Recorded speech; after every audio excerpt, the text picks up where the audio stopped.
Right. Okay. So, first of all, thank you, everybody, for inviting me. Thanks to the IAS for inviting me. I do feel honoured, especially given the distinguished nature of the previous contributors to this series. What I'm going to do today, actually, I hope I'm not going to disappoint anybody, but it won't be a typical Burntwood lecture based on detailed and world-class research. But what I'm going to talk about is some of the applications, some examples of the applications of environmental science in legal domains. And I hope those will be of interest to people whose careers have left them with a grasp of the broad sweep, if you like, of the history of environmental science, our profession, and to people who are young, who are starting on a career in our area, and with an interest in perhaps the skills and knowledge which they might need to draw on. I should start off by saying I am not a lawyer. And I've already had several people commenting on this quote. I live near Stratford-upon-Avon. This is Shakespeare. This is a quote that lawyers hate, of course. And the reason they hate it is because it's actually a misquote. Now, the apparent meaning is very clear. But in fact, it's much more nuanced than that. Shakespeare was actually demonstrating the importance of attorneys or lawyers in maintaining good order in society. The quote is by somebody called Dick the Butcher, follower of a rebel, Jack Cade, who dreams of a world without any law and order, where force prevails and justice is an alien concept. So the quote actually recognises the crucial role of lawyers in avoiding what we might call dystopia. So it's not what it seems at all. And this talk, in fact, will be about the application of law in a variety of realms, the application of research, not mostly my research, but it's going to be, I'm going to illustrate it with some very simple concepts and some more complex, and it's about resolving disputes. Environmental scientists are often providers of information or sometimes solutions. Let's hope it's solutions. And we hope to avoid this kind of incident, people arguing big disputes. Now, people are pretty cross about a lot of things to do with the environment at the moment. I'm sure most people will remember tomato soup being thrown onto paintings, not something which I'm very keen on. This one, I don't know whether people saw this in the news, but there's a pressure group called 38 Degrees, and they posted, they brought large trucks outside British Water's annual conference, I think it was, in Brighton last week. And you can see there that it was fairly inflammatory. People are cross. They also had billboards and all sorts of other things. They were attempting to represent, I think, public opinion and galvanise public opinion. But actually, there's already a lot going on. There's a lot of disillusionment in the public about environmental issues and the role particularly of large companies, the oil companies and so on, and others. And there's already, in one sense, action taking place. In connection with the oil companies, for example, there's evidence that disinvestment by large organisations is actually causing pressure on the share prices. And that's partly the influence of the UK Climate Change Act on oil companies. And there's also a lot of interest in greenwashing from the public, people who feel they're being misled. Within that, water and water pollution is a pretty key issue. Now, I put this up because this is really the highlight of my professional career, an interview with the Sun. I mean, I don't know if... Put your hand up if anybody else here has had an interview with the Sun. No? Oh, there is somebody. Well, I hope you found it such a life-enhancing experience as I did. In fact, I was quite impressed by the reporter. She talked to me for about 3/4 of an hour, and then she said, now I have to turn in my notes so it can be turned into Sun language, which I assume means reduce the number of syllables in each word. But anyway, you know, it's being reflected in newspapers. of all sorts, and people are angry about lots of things. You can see here mentions of water pollution in the press, and water and sewage companies, massive increase in the last few years, very low levels of trust in UK companies for at least a decade. And some of you will be aware, I'm sure, there was a recent decision earlier this year by the Supreme Court about sewage pollution in the Manchester Ship Canal. It was a decision against United Utilities, that's the water company serving the northwest of England, and it set an important precedent for financial penalties for creating a nuisance, and that's pretty important. We know lots of people support legal action. I'm drawing this from a report from a legal team, and you can see there some examples of the numbers of the public who say they would take action of different sorts, from legal action through to not paying their bills and so on. Whether they actually would or not, of course, is something else, but that's what they say they would do. And you can see there 3/4 of the population, according to this report, say they would support legal action for damages against the water companies. And same report here. Currently, you can see over on the left there that river and sea pollution is a priority. It's very much a current issue. It's an interesting one actually here, because water and some of the other things on the left of the left-hand diagram are things that are very tangible, things you can see. When it comes to more intangible things, like developing new fuel sources, which people can't immediately see, people are much less committed to doing something about that. And it's odd, because I would imagine that was, to my mind, as a professional, equally, if not more, important, perhaps. So there's an argument there about, of course, about what people say they would do and what they would actually do. But water is a priority, and water companies are in the firing line, as the right-hand histogram there demonstrates. Now, I'm going to talk about that, the case I'm involved in, a little bit towards the end of my talk today, but I want to turn first of all to just a few general matters, and then I'm going to go through some examples of different kinds of law, and then I'm going to draw a few conclusions from that about the situation about environmental law and other kinds of law generally. This diagram is taken from a publication that I had out earlier this year, I think it was, and it's already out of date. The point I want to make here is that there are different sorts of law. I already said I'm not a lawyer, but there's civil law, there's criminal law, and within civil law there is property law, planning law, competition law, and then there's law called common law, which is based on legal cases that have already taken place and so on. I'm not going to go into the details of what the laws actually are in all of these cases. I'll touch on some of those areas generally. There's also delegated legislation. Many of you here, I'm sure, and many IES members will be involved in the kind of legislation which works in local authorities, delegated from central government to local authorities. So there's lots of different kinds of law.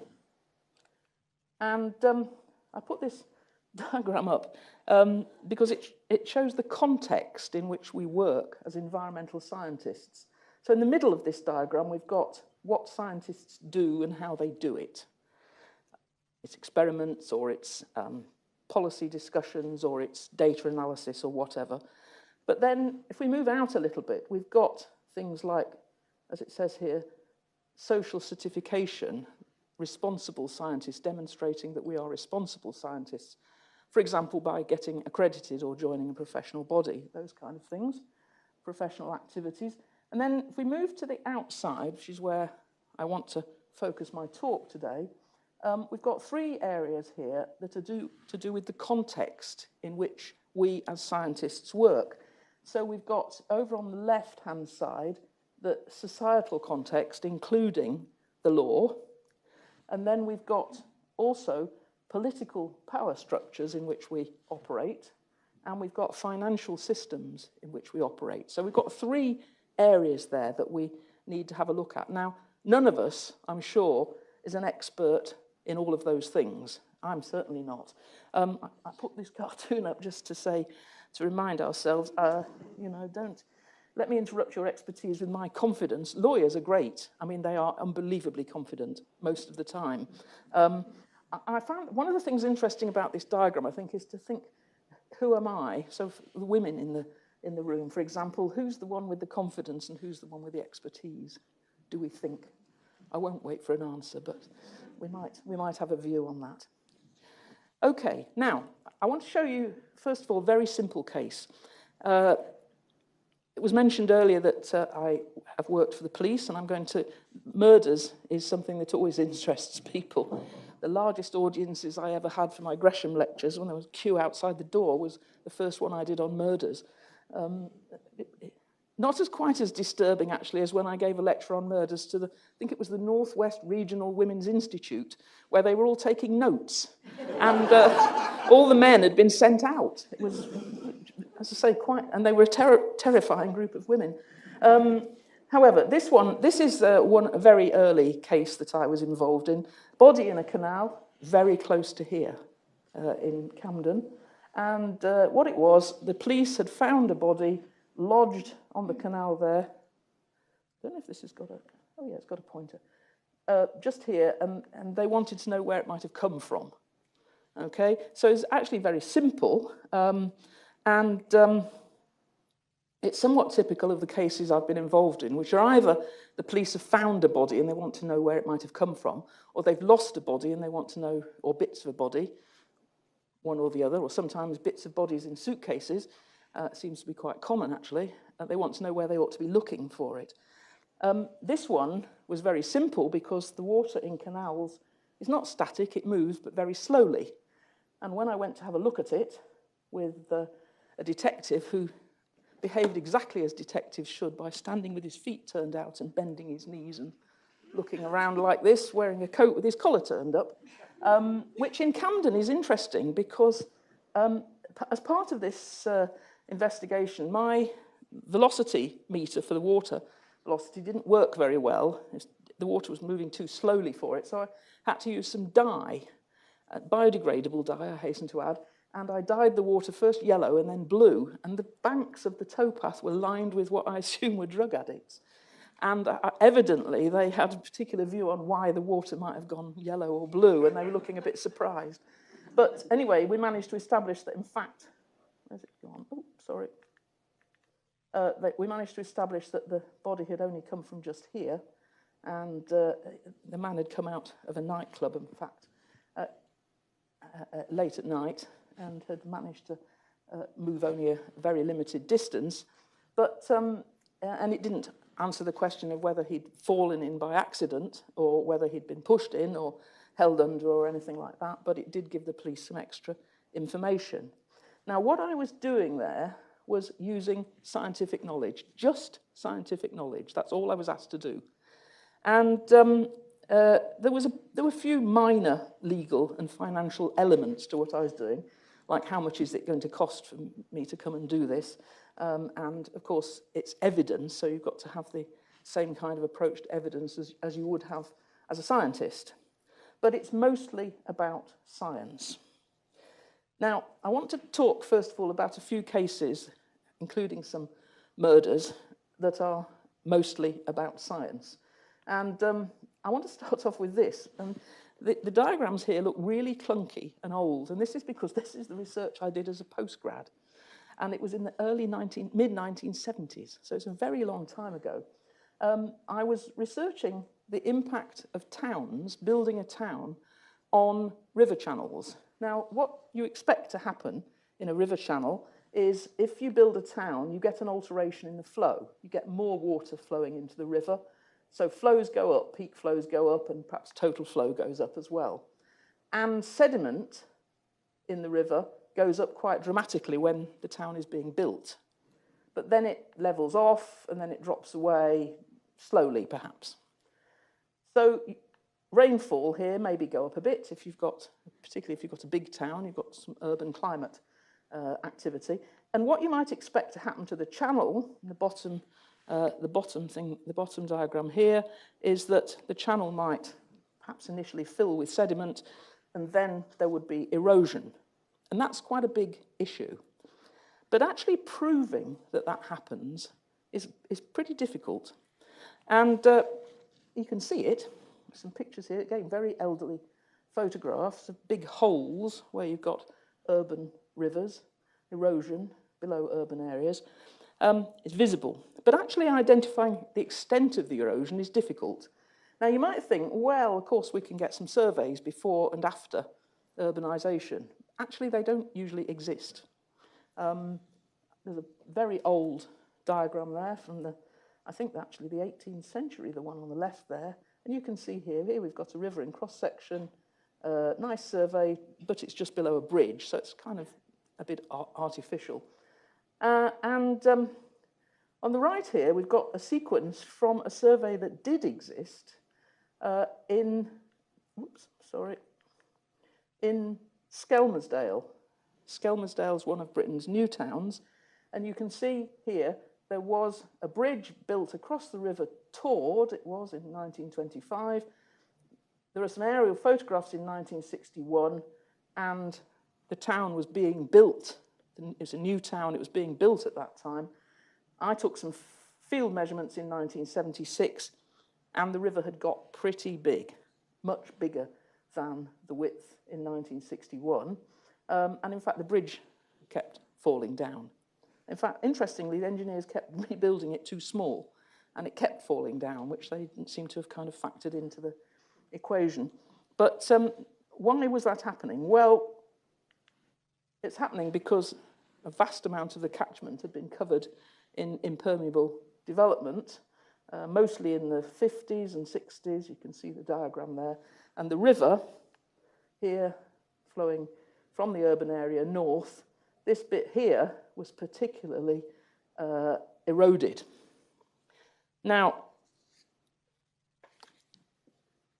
hydrological data, very little, and that's again true. We think we've got all the data we need for everything, and I can tell you, as a hydrologist, we have hardly any data that goes back any time at all in Britain.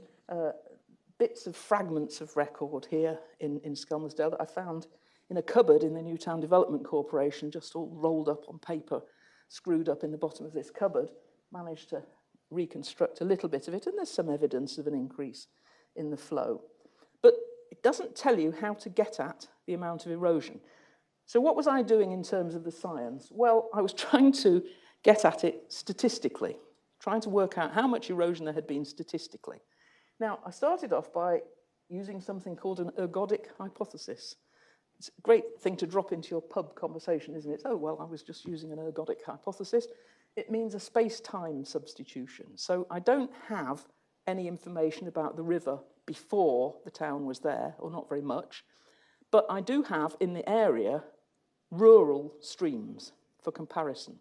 So what I started off in this research doing was looking at rural streams. This is the drainage area along the bottom, the catchment size along the bottom, and then at the top, if you just keep your eye on the top diagram, the open circles there are rural streams, and the equivalent urban ones you can see up here. There's a scattering of solid black dots at the top here, showing that the urban river is much bigger than the rural equivalents, and you can work out, if you look at the gap between the bivariate relationship there, you can work out the amount of erosion.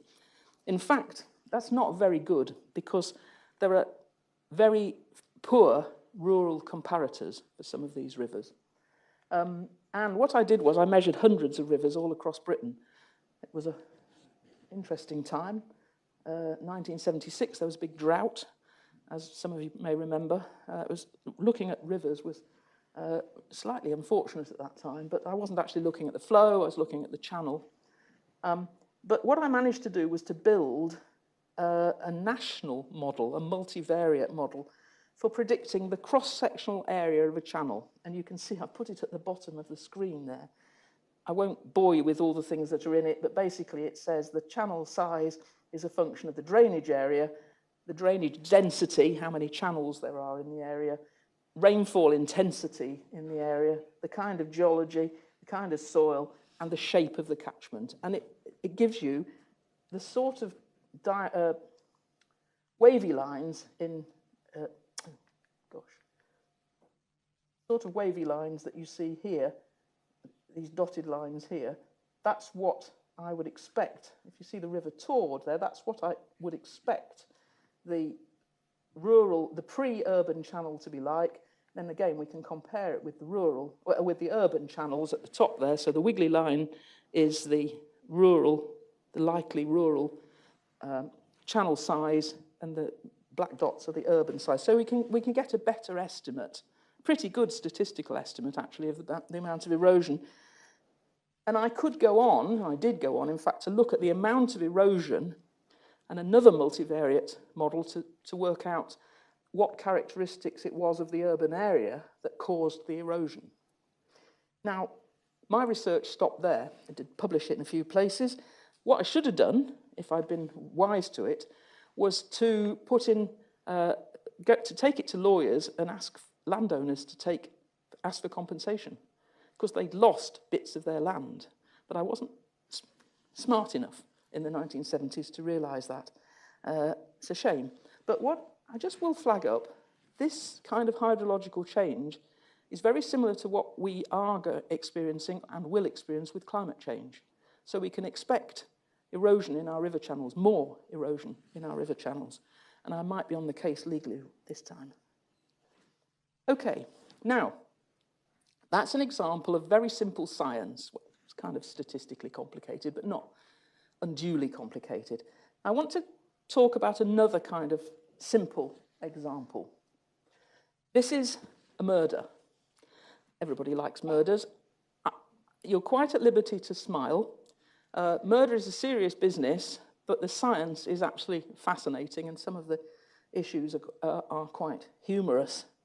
The best one, the most humorous one I liked, was not a case I dealt with myself, but a man who attempted to dump the body of his son-in-law in the Thames below London, and he got the body rolled up in a carpet in the back of his car and drove to the southern riverbank of the Thames, and then was stopped by the police, and they said to him, "What have you got in the boot of your car, sir?"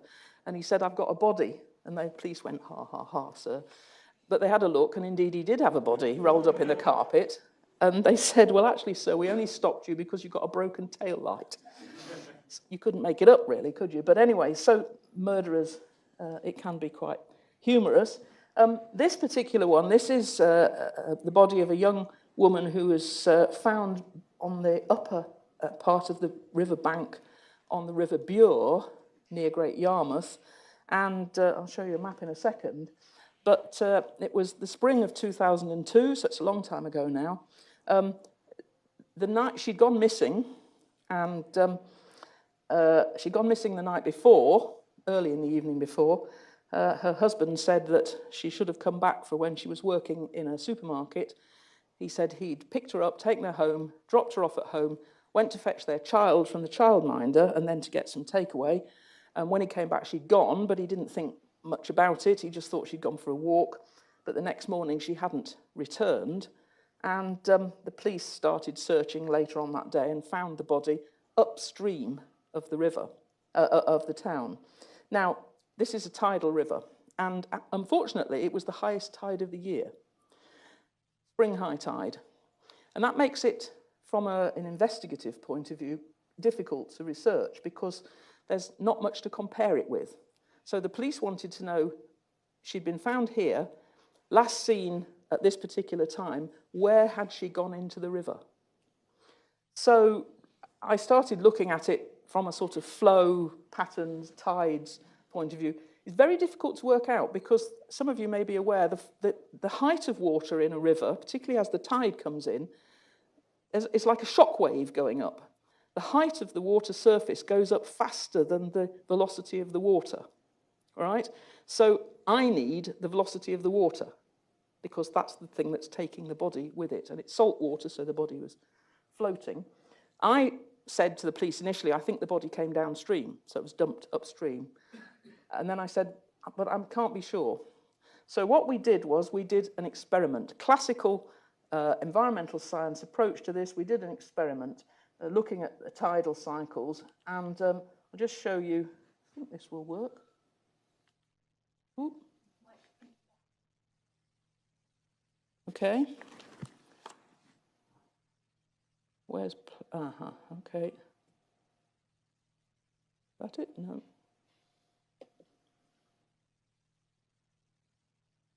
Help. I've done that years. So this is a mannequin made up, same height and weight as the missing girl, woman, and there's me looking, supervising the experiment in the autumn at the time of the next high tide. That's wait 6 months to do this. 58.47 for the 6th marker post. So 58.47. The body's going upstream, and I had identified a couple of places where I thought it might have started, and astonishingly, we were able to, on this run, we had 2 runs with 2 bodies each time, 2 dummies, and I managed to get the body to ground exactly where the person had been found, the body had been found, high up on the bank. And we were able to identify that it had started here. I gave the police a 10-minute window when I thought it had happened, and as it happened, they found some CCTV footage and in a doctor's surgery car park, and they could see a car going down to the river just at the end of the time period I'd identified. I was really gratified, and I'm sure you can imagine who had done it, can't you? Any guesses? Yeah, it was the husband. It was the husband's car. So, and he got, I don't know what's happened to him actually, he got life imprisonment. So that's an example of applying relatively simple environmental science. It's a simple in concept. And although this has ended up as a legal case, I didn't actually need to have much legal or financial knowledge to do it. Now, I'm going to show you a couple of other murder cases as well. I'll just show you this one first. This is the police investigating body parts in a canal. I think it was in West Bromwich, I can't remember exactly, somewhere in the Midlands anyway. And the issue here was that they had found pieces of a body, in fact a chest further down the river, further down the canal, and they were looking for the rest of the body. And what they particularly wanted was the head, because the head has teeth, and the body was very decayed, the DNA couldn't be done, so they needed the teeth. And the head was not found. So what the police wanted to know in this case was the head ever there? Was there enough flow in the canal, perhaps when the lock gates were opened and shut, was there enough flow to move the head away from the rest of the body parts which were found around here? Police earning their money on this occasion, I think. And you can see there's a little inset at the bottom left of the screen there, which just shows you what we did. Again, classic experiments. My excellent lab technician made up some model heads. We had them on very thin filaments of nylon filaments. We experimented with opening and shutting the lock gates to see if we could move the head, the model head, and we couldn't. So what I told the police was the head was never there, because if it had been there, it would still be there, and it wasn't. So they altered their search strategy, and they found it in adjacent woodland, whereas previously they'd been looking all down the canal. They found it, and I have to say this is another one of those slightly wry situations. The head had been sawn off, and the rest of the body chopped up as well, with what was later identified as an industrial saw. And they identified the person, a young man, and his girlfriend about a month after he had gone missing. And this is obviously some months after he'd gone missing. But about a month after he'd gone missing, his girlfriend had moved in with his best friend. And would you like to guess where the best friend worked? In a sawmill. So again, it doesn't take much to work out that one. Okay, so that's a murder. Now, this one's a murder as well. This is a murder that took place near Boston in Lincolnshire. Now, interestingly, in 2015, Boston was the murder capital of Britain. You'd think it was, somewhere in Oxford, wouldn't you, with Morse and all of that and so on. But actually, it was the murder capital of Britain in 2015. It's still pretty high up the agenda. They have a lot of murders. This one was a body found here. Now, you can see there, just at the top left there, body found there. Now, what this is, these are, you can see there, New Hammond Beck and another stream. There's two streams here coming together and flowing that way. When they reach this point, this is below sea level. So the way this network works, this is artificial drainage network, and there are big pumps, and the pumps bring the water up and put it into what's called the 40-foot drain. The body was found in a hopper. Now, again, this is kind of odd. I'm sure most of you know these fairground things where they have an arm that comes out and grabs a toy, and you have to lift it up.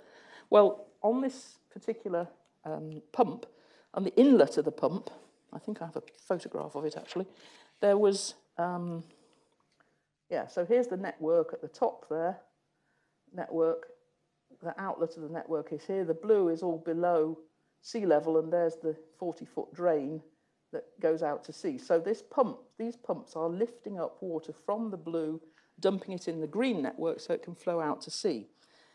And you can see here, we're looking upstream here from the inlet to the pump. Now, what they found was that over one Christmas, the grabber, when nobody was there, it being Christmas, the grabber had taken a human body out of the inlet to the pump and dumped it in the hopper. The person was dead, of course, and had been tortured before being dumped. And the police wanted to know where it might have come from.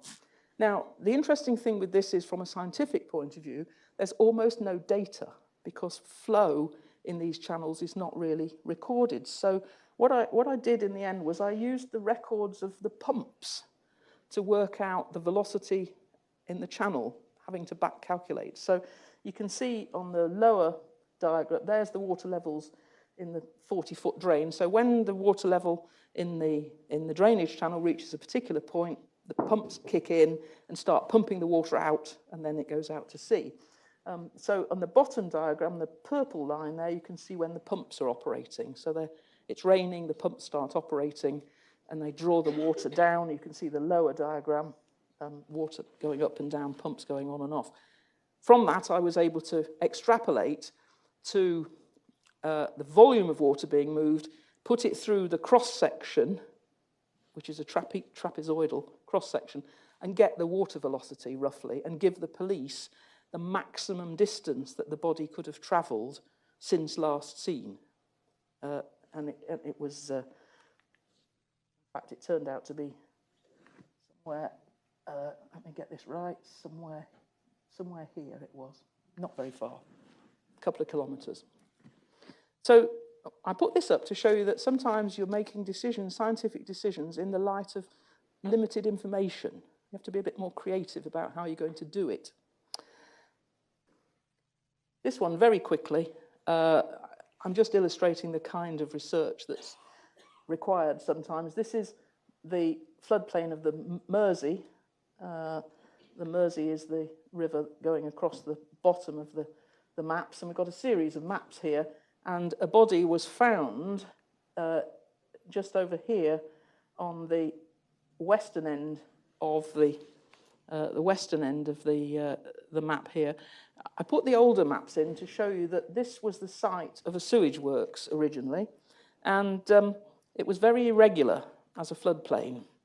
The body was actually found in a pond, and the latest technology here, we can see there that a digital terrain model of the floodplain, and you can see here the body was found in a blue area here, a blue area suggesting a pond, and this is actually the pond.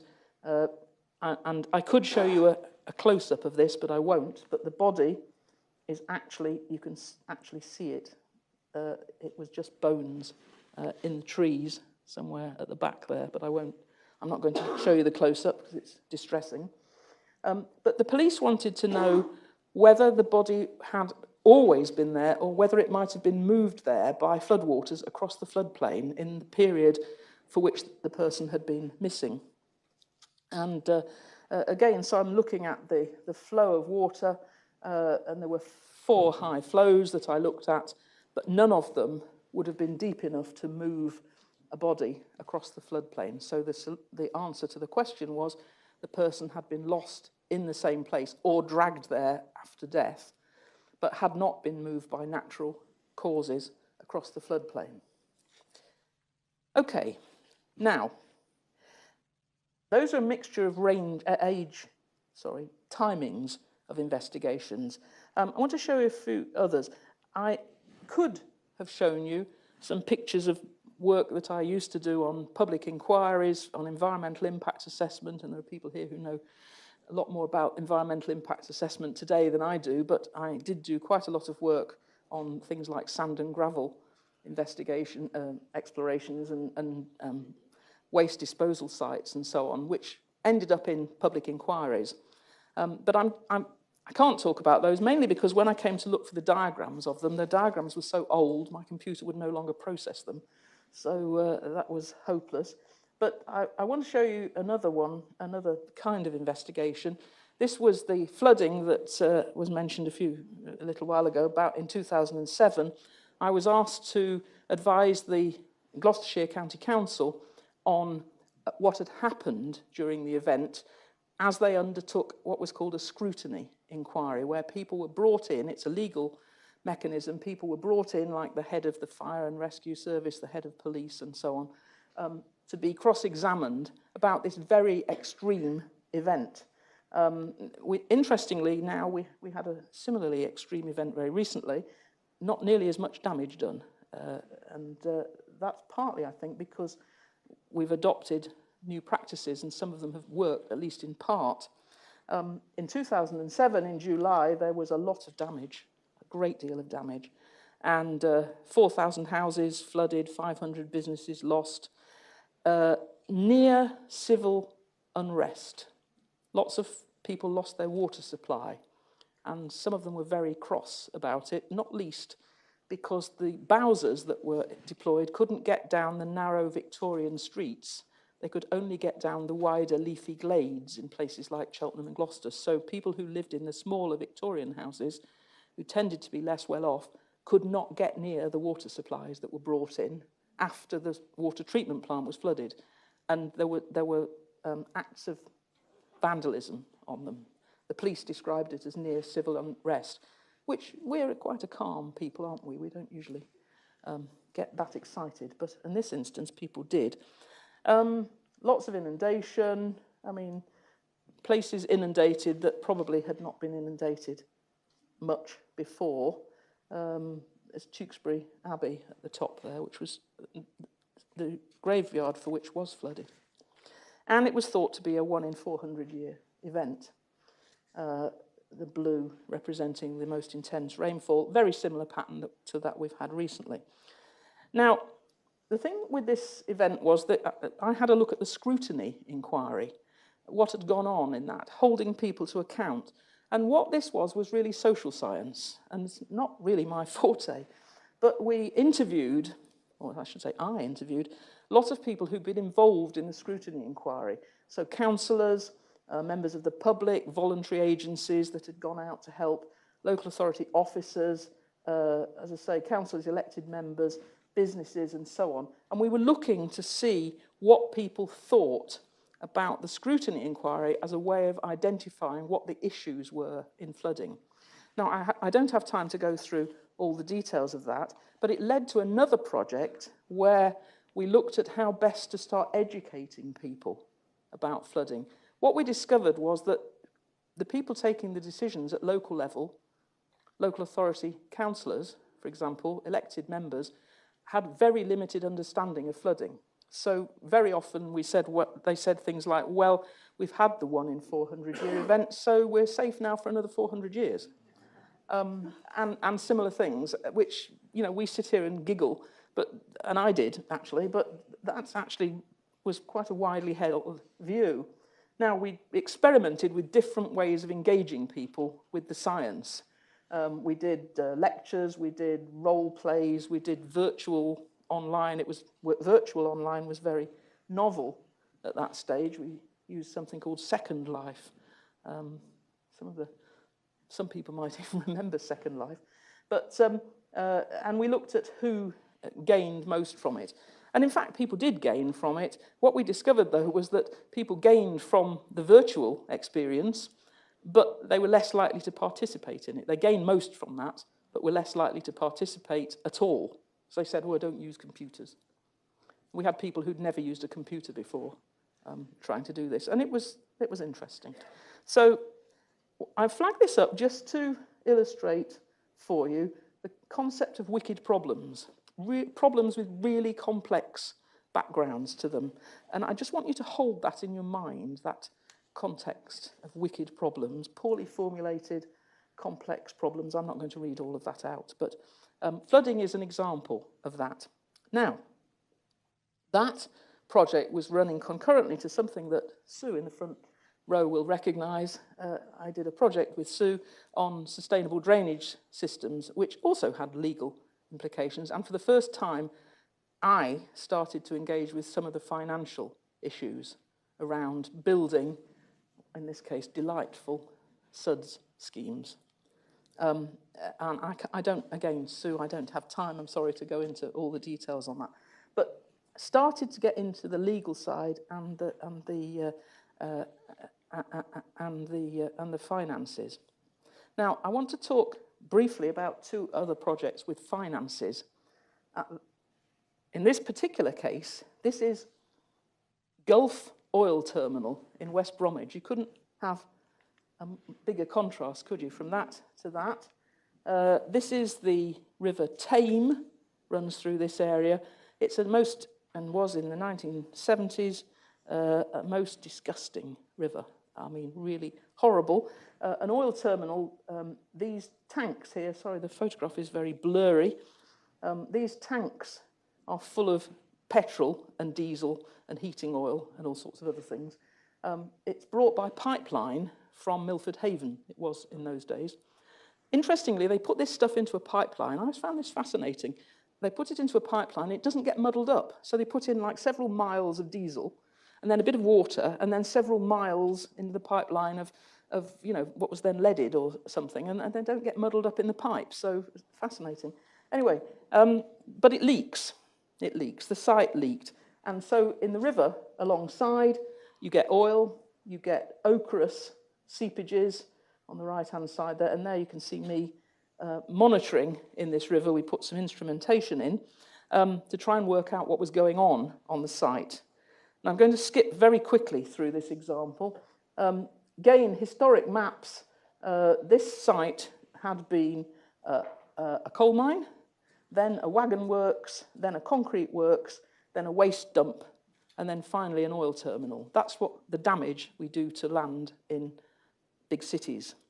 And when we looked at what was happening, this is a map of the site, and water was pouring through this site, groundwater pouring through this site, picking up all sorts of contaminants, and then entering the river. Here's the River Tame down here. Some of it straight in, some of it was being captured and pumped up to a little tank on the far end of the diagram here. Can't see it now, where am I? Yeah, somewhere here. So it was being pumped up there, and then oil came to the surface and it was skimmed off and treated. It was costing them a packet to do this. And the water was unbelievably horrible. Just the jars there, you can see if you took a water sample out, you can see the 3 jars there. That's the same jar, just left for a few minutes. You can see manganese precipitating out in the jar as it oxidizes. And we had lots of boreholes. You can see on the right of the diagram there a dip into a borehole. and you can see some water at the bottom, it's stained, and then there's about a metre of oil floating on the top of it from all the spills that have been from the tanks. Now, I won't go through what we found, but there was a lot of water moving through it, and the company were trying to sell the site. In fact, what happened was they were taken over, Gulf Oil were taken over, I think, by Esso. And so there suddenly became an issue about the value of the site and the liabilities associated with that. So if you look at the site in 1945, it's an aerial photograph from 1945, it's empty. This is just before it became a waste disposal site and before it became an oil terminal. That there was a lot of waste poured onto this site, and we had to look at it. We had to look at where the water was coming from. And you can see here some diagrams showing from left to right relatively short period of time when we were monitoring groundwater after a big rainstorm. And you can see the water level bulging upwards and down towards the river. Water was pouring through the waste on this site, picking up the iron, the manganese, the oil, and everything else, all sorts of other things, arsenic and all sorts of things. And also actually salt. We found a big slug of salt, which was probably coming out of the old coal mine location. So we suddenly found that we were subject to a publishing embargo. So having done all the research, we were not allowed to publish it because of the fear of the financial damage it would do to the value of the site. Now, I don't know what happened to that. It's a commercial confidence. But the site it was sold in 1997. By 1999, it had been cleared. But you can still see the little tank. Where's it gone? The little tank is still there that was trapping the oily water and letting it settle out. And by 2014, it was covered in all sorts of warehouses and so on, but the little tank is still there at the top. But the point here is that the company had originally said to us, how much will it cost for us to treat all this water or sort it out? And we said, well, if you work out how much it's going to cost to treat the water, it's going to be thousands and thousands of pounds a month just to treat this contaminated water. And we think it was coming in from an old canal, branch of a canal. So I had quite a sharp introduction to the real value of environmental science research. Now, I want to show you another little sharp encounter I had. And again, somebody's going to come after me for this because it's a slight digression. I was asked to do an investigation in King's Winford, which is in sort of north of Birmingham, in 2018. And a chap in King's Winford, a private individual, had a problem with water seeping out into the back garden of his house, partway down a slope. And he said to me, can you come and have a look at this?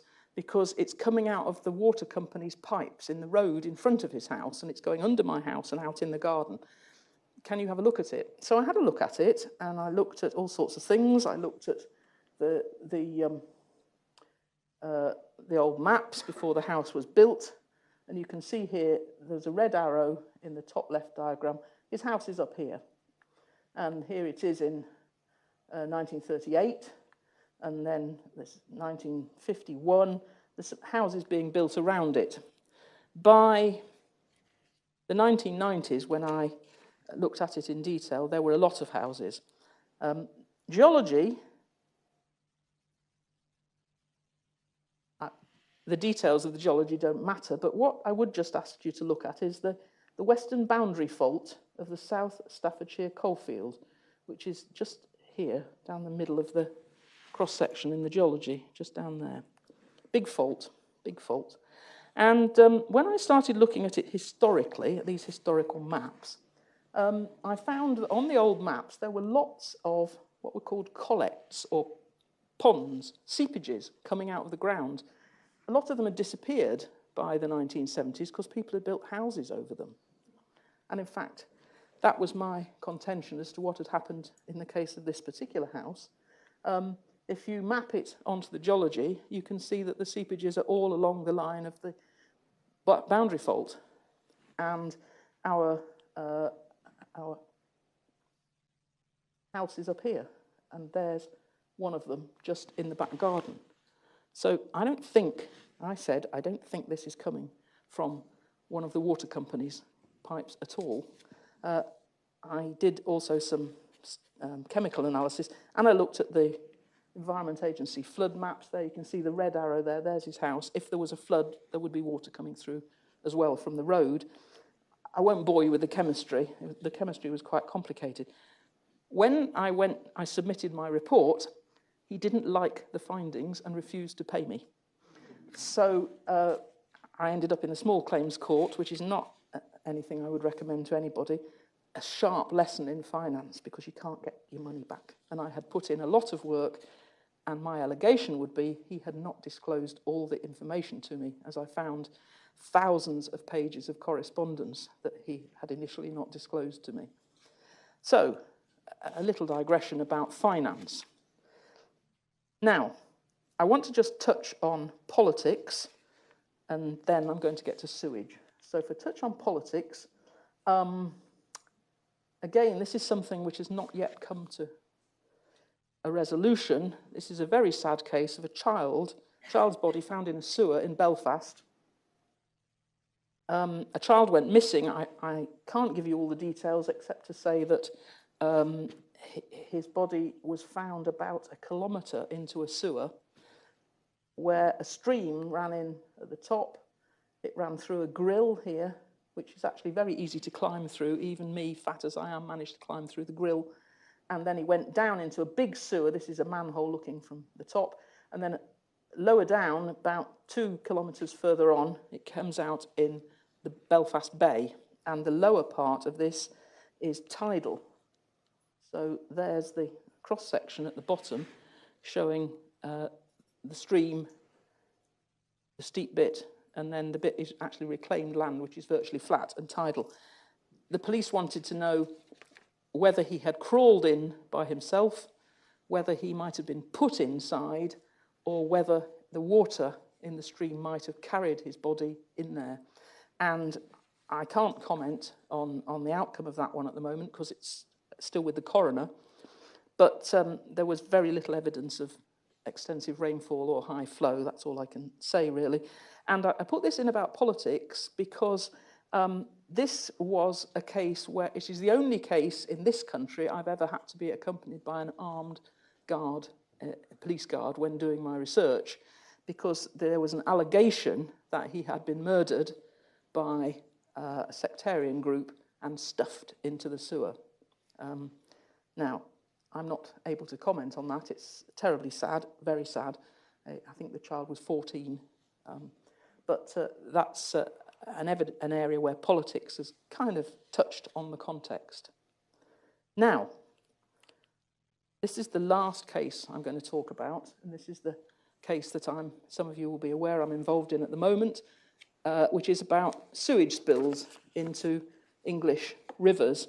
There's some nice pictures there, the one in The Guardian. Water companies have been accused of underreporting sewage spills into rivers. So I'm part of an action, I'm actually technically leading the action, against the 6 water companies who we allege, and this is an allegation at the moment, they have been breaking competition law, they're monopolies, of course, by underreporting the number of occasions on which they have spilled sewage into rivers. Now, they have to report this to Ofwat. Ofwat agrees with them a target for the year from a particular point, like a sewage treatment plant. Ofwat says to them, well, the target would be, let's say, 2 spills this year when there's exceptional heavy rainfall or snow melt or something. However, they are responsible for policing themselves, which is not generally a good idea, I think, poachers and gamekeepers being the same people. If they hit their targets, that is, let's suppose they spill less than twice a year, they are allowed to charge their customers, you, more. I don't know if you realise that, but part of the water bill that you pay is made up of a sum which relates to them hitting their targets for not spilling. So what we are doing is, our allegation is they're spilling far more often than they have owned up to, and they have charged you more, and we are going after the excess money that customers have been paying with the intention of returning it to customers. Now, the excess money is quite considerable. It could be £1 billion because there's a lot of customers, 20 million odd, more than 20 million actually. It's called a class action because we're taking this action on behalf of the public, and I'm at the moment the proposed class representative. So we believe it's the first environmental class action in England, and we're waiting now for a judgment as to whether we can go to a full trial, and we expect to hear in the next couple of weeks. There is a website, of course there's a website called mywatercase.co.uk. You can look at the details of this case. But what I want to show you is just coming back to this concept of wicked problems, because we've certainly got all the concepts of wickedness in this. Different views about the desirable endpoint, and so on. I want to show you this diagram, though, which is drawn from the work of Professor Peter Hammond, who is a stellar environmental scientist. In fact, he started off as a medic. There's very little data available from the water companies at the moment about what they do, but there's little bits, which is what we have built a mathematical model on. And Peter's data, you can find this on the Windrush Against Sewage Pollution site. This is a particular piece of data showing the volume of treated effluent in the blue line and the capacity of the system. So what it shows you that right until the end of the trace here, the volume of flow is less than the capacity of the system, so it's not spilling. But you can see it drops to 0 in the middle, suddenly, unexpectedly. And oddly, that's when the Environment Agency came to sample the flow. Now, if the flow is recorded as 0, they are allowed to record it as a pass in terms of the quality standards, which, I mean, I can't comment on that, but it seems ludicrous to me. But I don't think that's a coincidence. And there are lots of other examples of the same sort of thing. Now, I want to just emphasize, we talked about wicked problems that have certain characteristics. There's two other ones. We could go beyond that, I think, in this type of case. There's what we might call super wicked problems, which is ones where time is running out. Climate change is a good example, I think. Those charged with solutions have created the problem in the first place, and the central authority is weak, all of which I think apply in this particular case. And I've put my own one on here at the bottom there, hyper-wicked problems where stakeholders are economical with the truth. So I am being told that this is a coincidence, and many other instances of it Peter Hammond has identified. Those are coincidences, apparently. Apparently there is no mechanism where people in the sewage treatment plant would know when the inspectors were coming. I'm pausing there for a collective intake of breath. Now, we're looking at all sorts of data. I'm not going to go through all of these. We're looking at early spills before there's a capacity is reached, and so on. We're looking at this kind of data. It's standard hydrological data. In fact, we haven't really got to the hydrology in the case at all at the moment because we're still on legal processes, and it's not something that I know much about, legal processes. I'm learning very quickly. I did find the explanation of the hearing we had in September, several days of hearing. I did find the explanation by the opposition's barristers fascinating because they were looking for precedents, case law, to bring to bear on this situation to demonstrate that this was not the right kind of legal action to be bringing.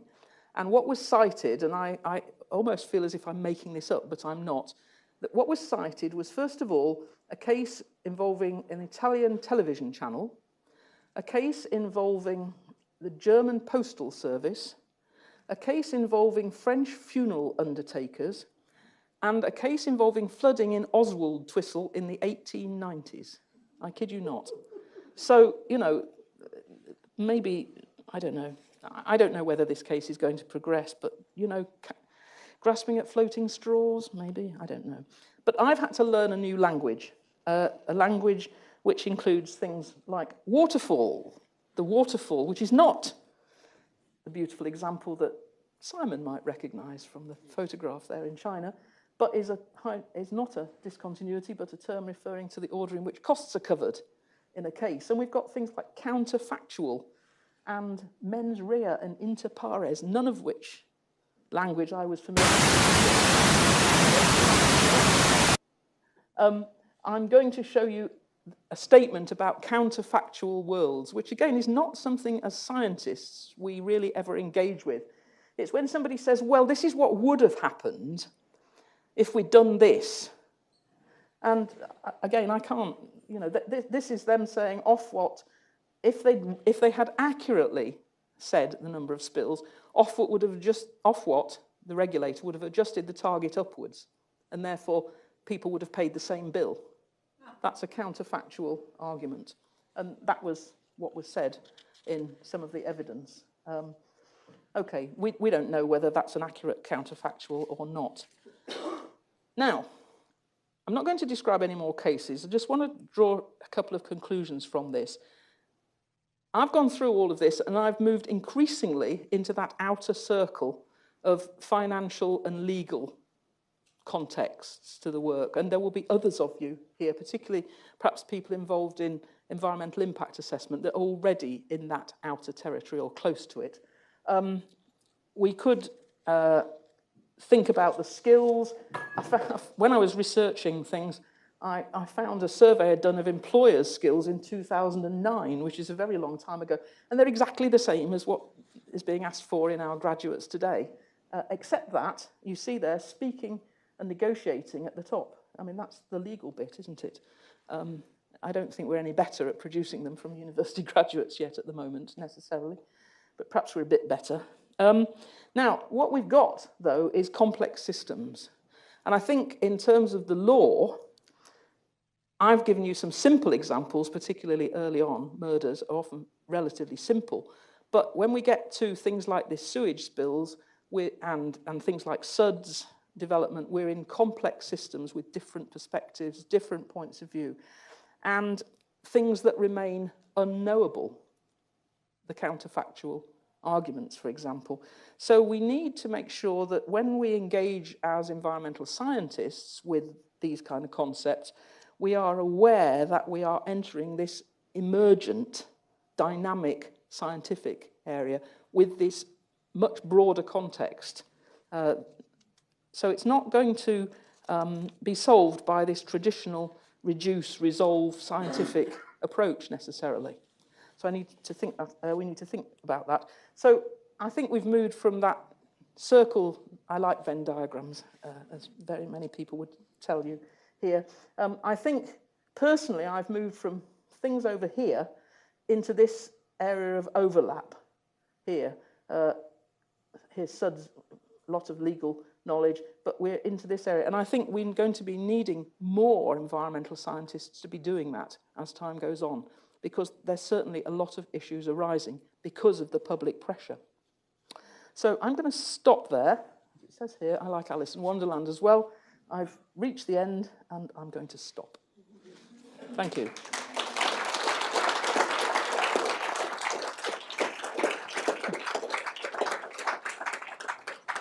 I sit down. Yeah. Okay.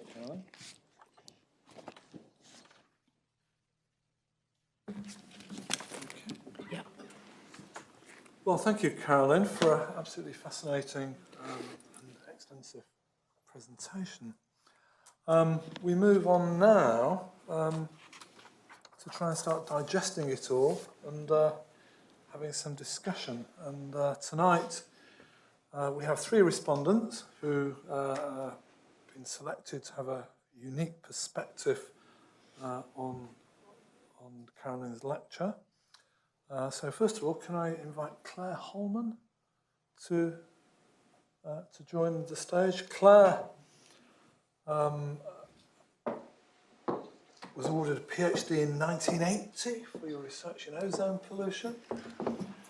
This is going to be interesting to know what you know about me. Oh yeah, we've got everything here. Yeah, we've got surveillance.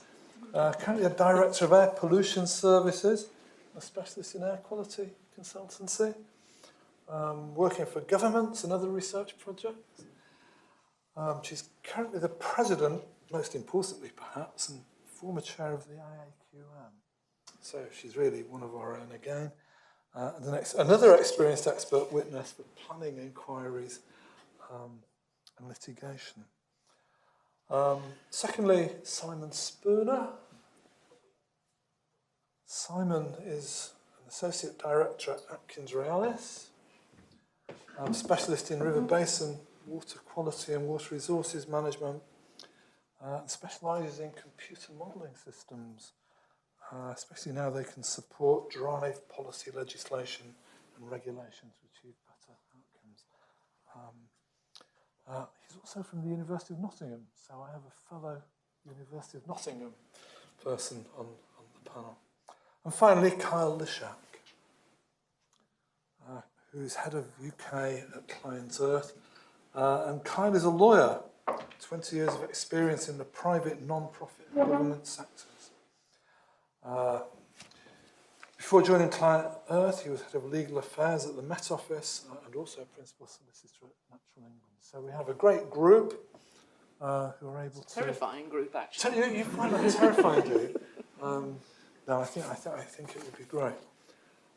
So, is anyone going to kick off with some questions for Carolyn or comments? I wanted to make a few comments, if that's okay. I've done quite a lot of litigation work. The only death I've been involved in was the little girl who died of her asthma, who lived near the South Circular Road. So I represented the family at that coroner's court, which was very interesting. It's the only death I've been involved in. So unlike you, who've been involved in quite a lot of deaths, one way or another. More than 30, actually. Yeah. More than 30.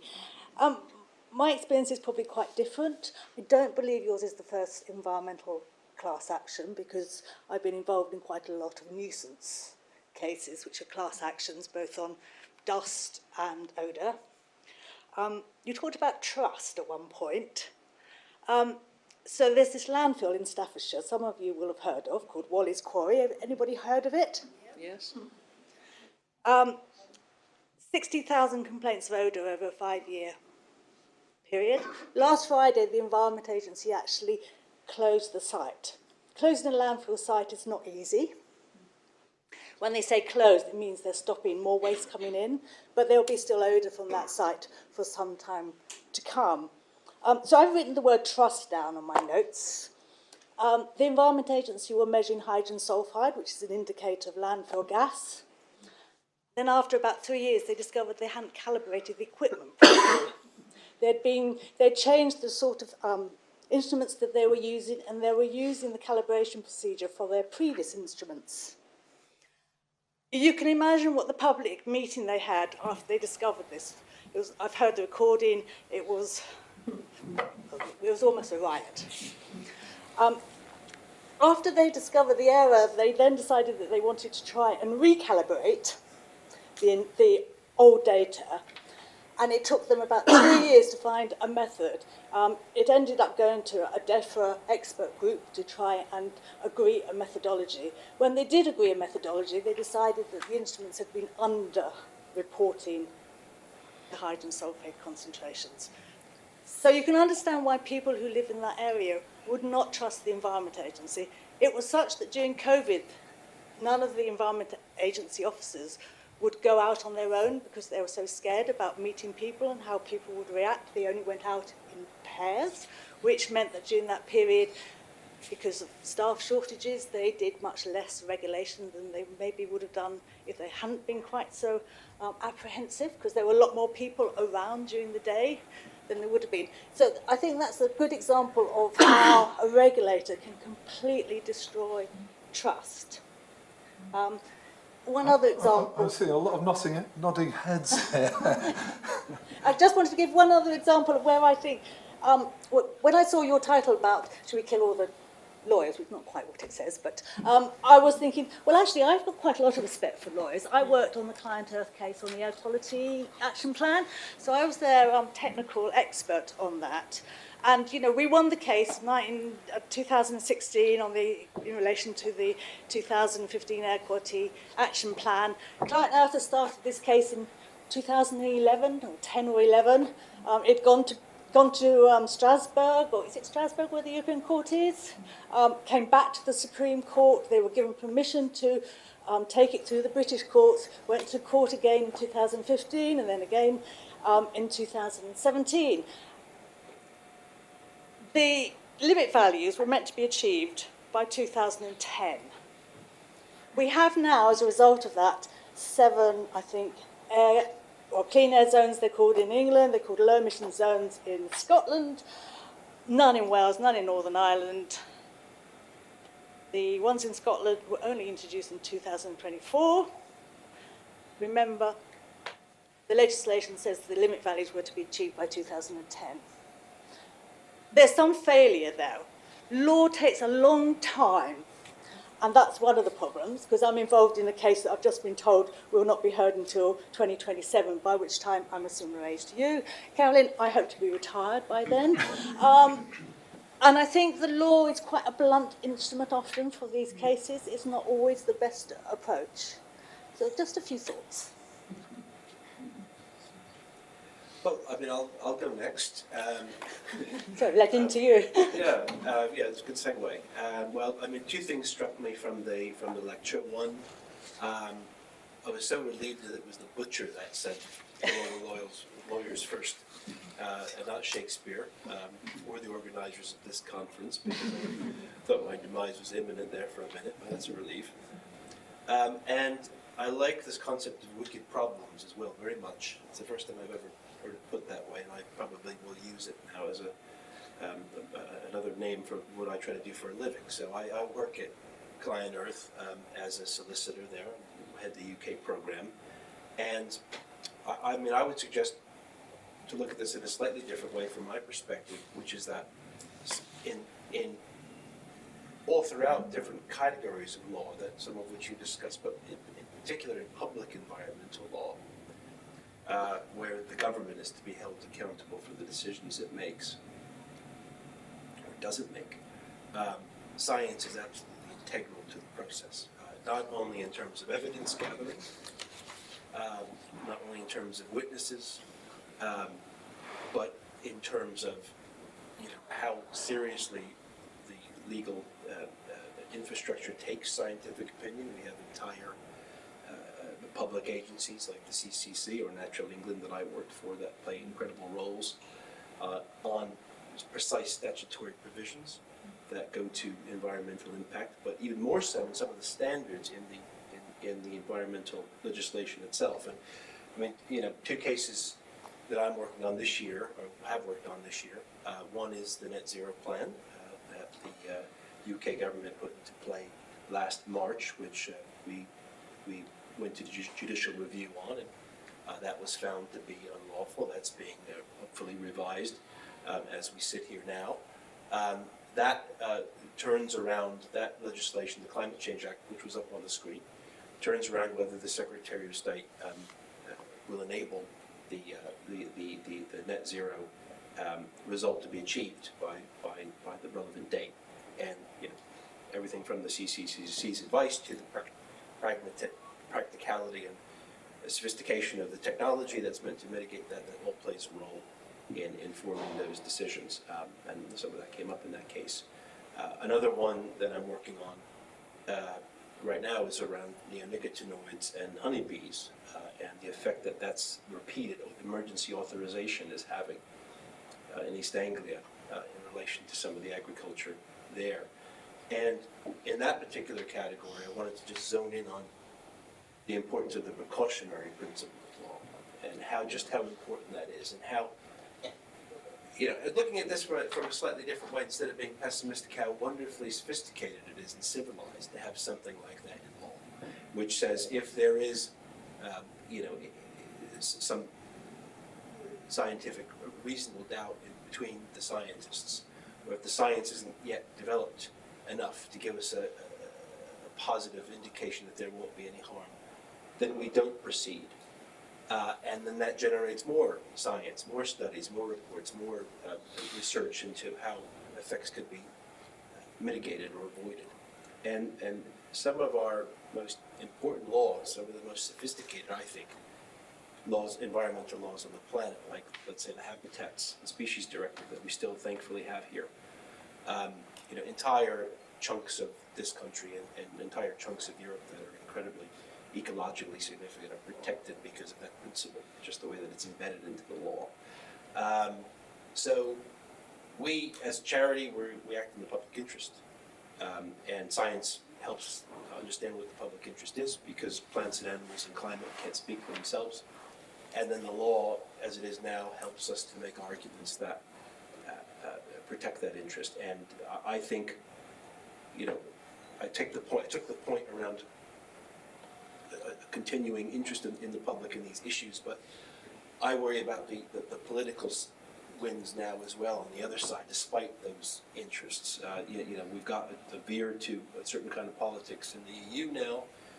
You know, God knows what happened in the US, where I'm from, and what that means for climate and nature. And you know, even here, after the election, you know, we have to play a role and continue to help the government understand the legal obligations and how the science fits into that. So that's not to say that it doesn't take a long time. It does, and it's often a very long time. So yeah, I guess my point is, some of us are trying to help, like me. So don't kill me. And the science is endemic to everything we do. Okay. I'll give a comment on it.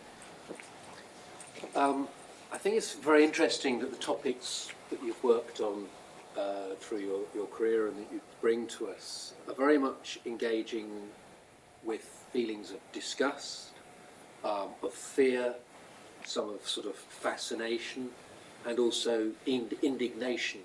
You know, we've been hard done by. So, you know, you're covering things which have very strong public reactions. And so there's great importance in how the narrative is managed with this, because you've got strong forces taking the stories where they will, especially with your good friends at the Sun and the Mail and such other learning. It was a journals. Mail as well, actually. Mail as well. You are in all the best journals. I don't know quite what their citation score is, but I'm sure it's very high. The reality is much, much more complex. The writers, the journalists, they want to turn this down to 3 points that people can remember. What if it's the Sun? Well, it's got to have fewer syllables in it, as you say. The lawyers go along the same line. They also want to simplify everything down to things which can be managed. And when it comes to the managing of things, what you can't measure, you can't manage. So it's down to the data and being able to actually quantify what your problem is and where you are with regard to some sort of a target. And as you mentioned, there then comes a lot of uncertainty in that. Now, I want to zoom in more on the sewage discharge aspect. It's more my field of expertise than murder. Although, you know, maybe one day I'll want to have a little more, somebody inspire me to study that subject in greater detail. But the reality is that the monitoring of spills is not very accurate as we do it now. In fact, we are the only place in the world that does monitor its spills consistently. And when everybody else says, oh, you know, they don't have that problem in France or Germany, well, that's because they don't actually have monitors on the end of all of their pipes, which we do. We've only had them quite recently. And it's a little bit more difficult than you might think to actually get them to work within a limited budget. And so, especially early on, a lot of that data was very iffy. I mean, it would say, you'd see things that would say it's been spilling for 3 months, continuously or something, and you know, it was just the water had backed up. So it was sometimes misleading, but it's not all nonsense. because there is also more of that complex reality. You know, when it rains a lot, it's not just a big storm, but when it rains over the winter, groundwater level rises, the water flows into the sewers are effectively underwater. So you have this huge amount coming in, which leads on to the third sort of point, I would say, which is the financial constraint that you're raising. So yeah, we would love to have zero spills into our rivers. We would love the treatment will always be very good. But the cost estimate of doing that was put at £600 billion. By one group. By one group, to go to and that's to go to zero spills. Right. You go to a few more spills and it starts to become a bit more manageable. But that's 3 times the NHS budget for the year. And even if that is a wild over-exaggeration, it is a very, very difficult problem to solve, to completely solve it.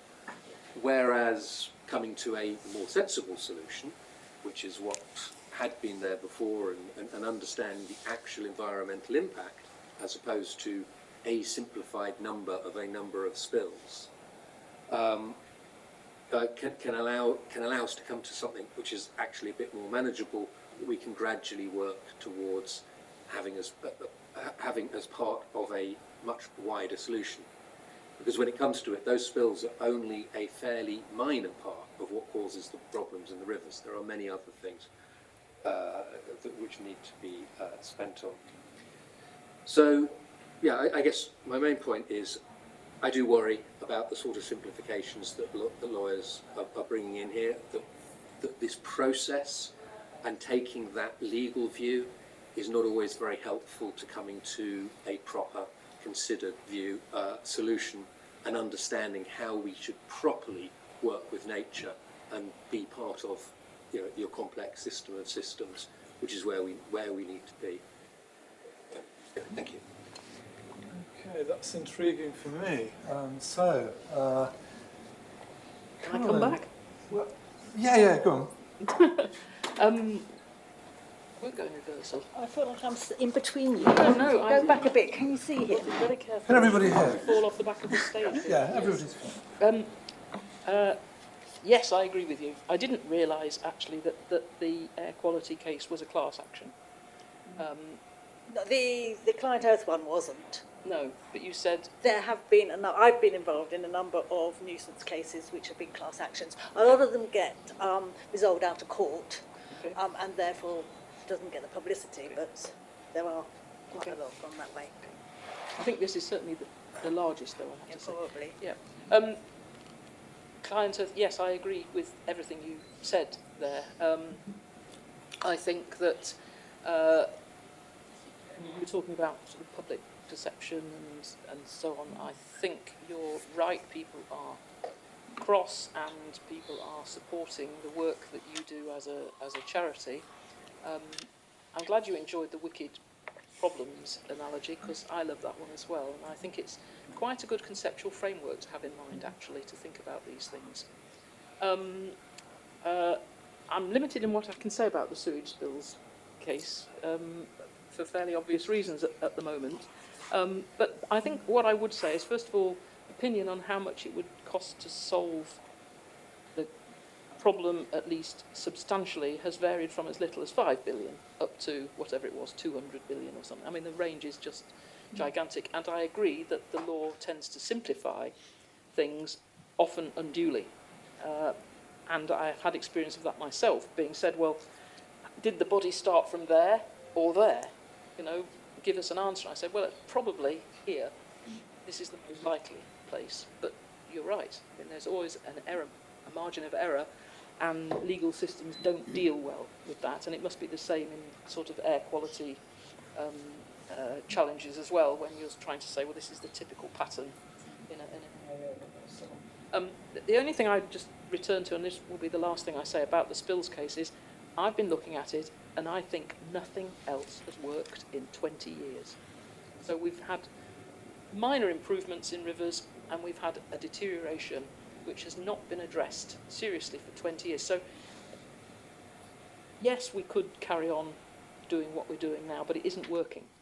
And I want to see a change. I actually want to see my grandson, my new grandson, being able to paddle in streams and on the beach without being poisoned.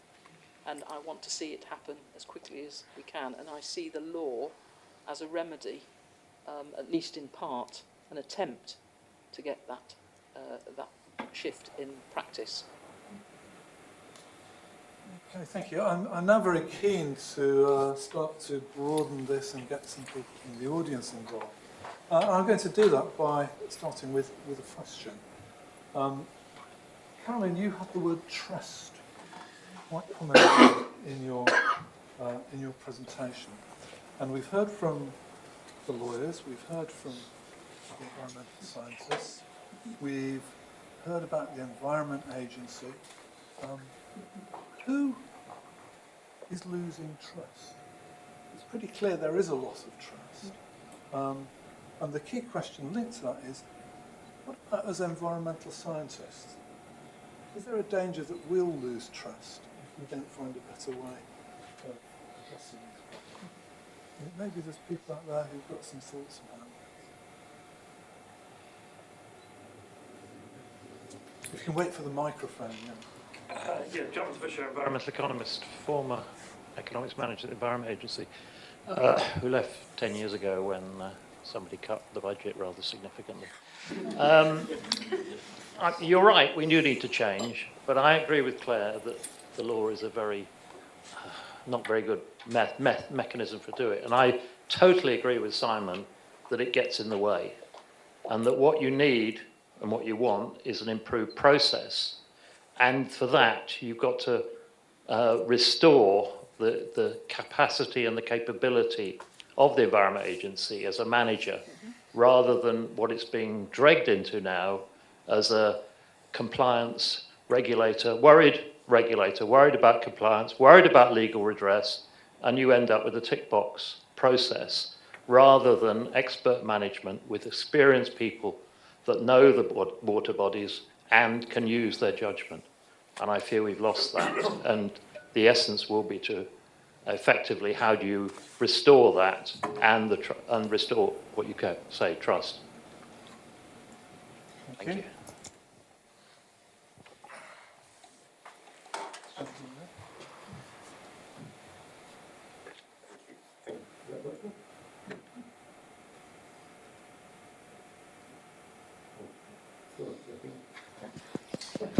It's working now, yeah. Hi, Gary Cass, previous chair of IES, currently chair of the policy committee, and was deputy chief scientist at Natural England and deputy chief scientific advisor at DEFRA for a little while. So trust is a messy word, and the one thing that we know is that trust is something that is given to an agent by someone else. It's not something you can demand or something you can claim. So the best thing that any organisation can do is to act in a trustworthy way. It's the only thing that any agency has any control over. Carolyn's example, and indeed Claire's example, kind of does undermine the trustworthiness of certain agencies, and the comment we had before about the resources available to agencies being able to create and maintain that trustworthiness is something that is definitely up for debate. I think the other aspect, and really picking up on the wicked problems and super wicked problems and hyper wicked problems point, is that science begins to have less and less traction as the stakes in an issue grow and the uncertainties in an issue grow. It's what Jerry Ravetz and Silvio Funtowicz referred to as post-normal science back in the 1990s. In those conditions, the normal approach to science of doing detailed, rigorous, reductive scientific inquiry becomes less and less important. And you become more reliant on applied science, consultancy kind of science, and fundamentally into what they refer to as the extended peer review approach, of opening up things up to public discourse, public debate, getting different voices in. And these tend to apply more and more where we face issues that cannot be really characterised as risk or even uncertainty, but issues of ambiguity or ignorance. And I think a lot of the situations we've got here are in that space, but a lot of the instruments we have in the agencies and within the legal system are still in a world where we think we can reduce everything to knowledge, to firm scientific knowledge, and fundamentally these things become less tractable. So you end up in a discourse, and it's how you manage that discourse and the governance of these problems that becomes much more important. The law has a role to play in that, but isn't necessarily the be-all and end-all.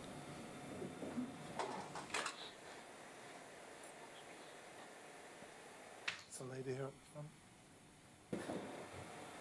Hello, Judy Ling Wong from Black Environment Network. My work is very much in participation, enabling people to fully participate.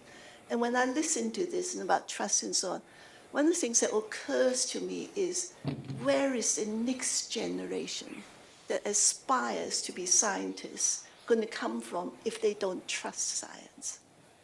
I've been working a lot with the Department of Education as part of their user group and so on. Firstly, to introduce children to environmental dimensions of science, because they don't even hear about it, they don't know what the jobs are. For example, they cannot name them.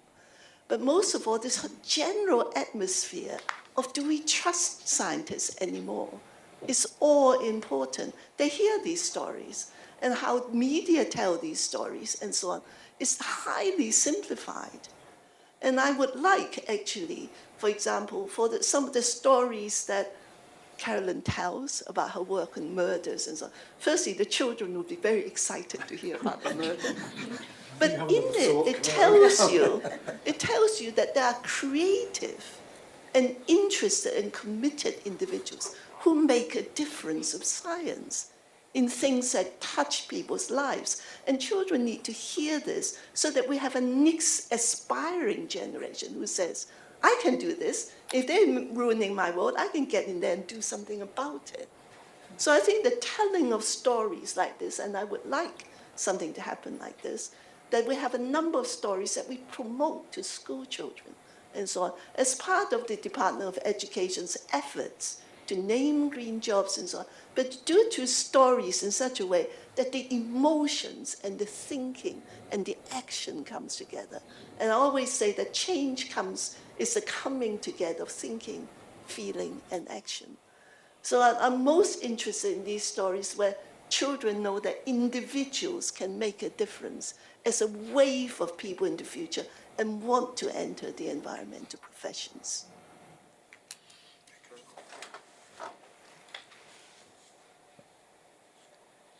Any more comments? Okay, well, I think we're... Oh, sorry, yeah?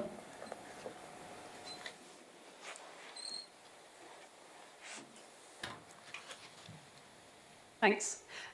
Fiona Keats, Head of Environment for Burntwood Construction. I was interested in I appreciate that the sewage spills is still, you might be limited in what you can say. Also picking up on the point that it's not as straightforward, it's a complex matter and there's lots of other influences.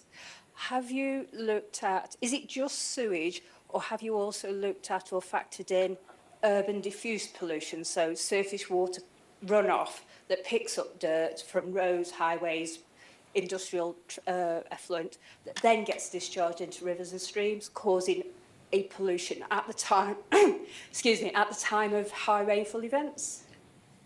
Shall I answer that, Bernard? If you can. I mean, the short answer is no, but I just take you back to where I started my professional career as an environmental scientist, which was exactly with that.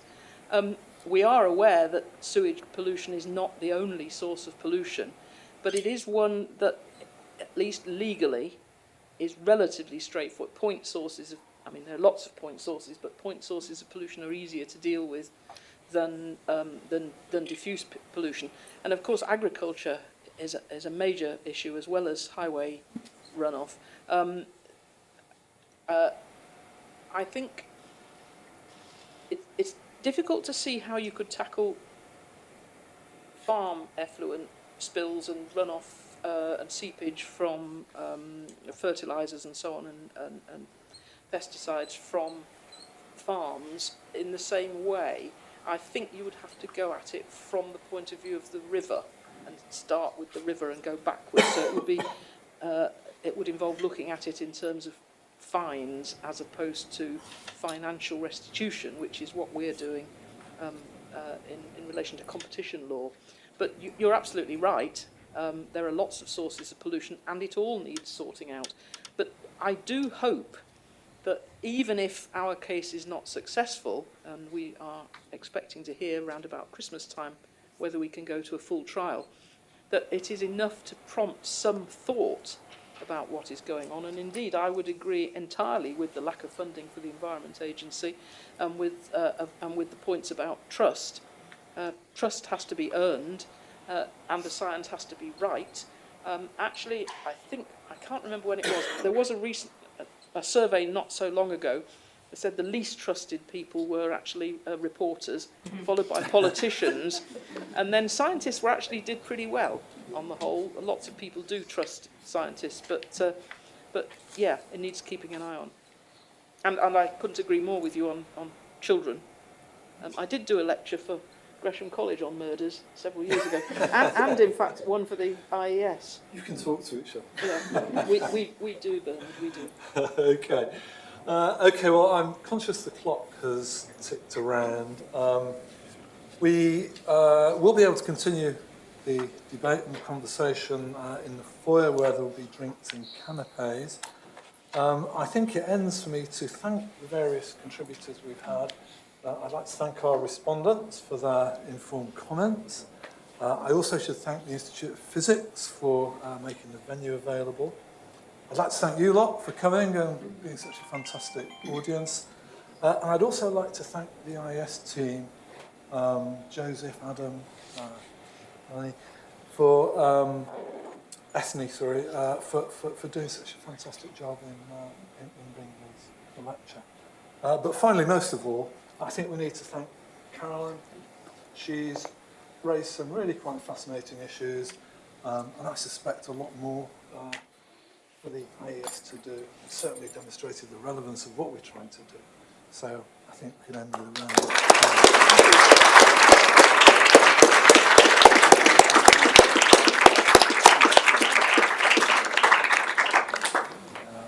Do enjoy the canapes and do carry on the conversation.